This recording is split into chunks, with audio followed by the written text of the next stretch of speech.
धंगेकरांकडून मोहोळ यांच्या गाडीचा video share. गाडी कोथरूडच्या बढेकर बिल्डरची असल्याचा धंगेकरांचा आरोप। तर मोहोळांनी शासकीय यंत्रणा बिल्डरांच्या दारी गहाण ठेवले, धंगेकरांची टीका। धंगेकर, जे तुम्ही करताय ते चंद्रकांत पाटील यांनी करायला हवं होतं। रमेश पाटील यांचा धंगेकरांना फोन, ऑडिओ क्लिप व्हायरल। तर तुमची मला भीती वाटते, धंगेकरांचं मिश्किल वक्तव्य।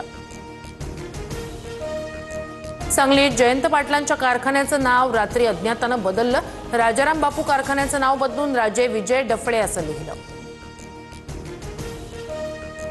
छत्रपती संभाजीनगरमध्ये वंचितचा आज जनआक्रोश मोर्चा। महाविद्यालयांसमोरील जॉईन आरएसएस मोहिमेला विरोध केलेल्या वंचित कार्यकर्त्यांवर गुन्हा दाखल केल्यानं मोर्चा। गुंड निलेश घायवळची स्कॉर्पिओ गाडी जप्त। अहिल्यानगरमधील जामखेड खर्डामधून गाडी पुणे पोलिसांनी जप्त केल्याची माहिती।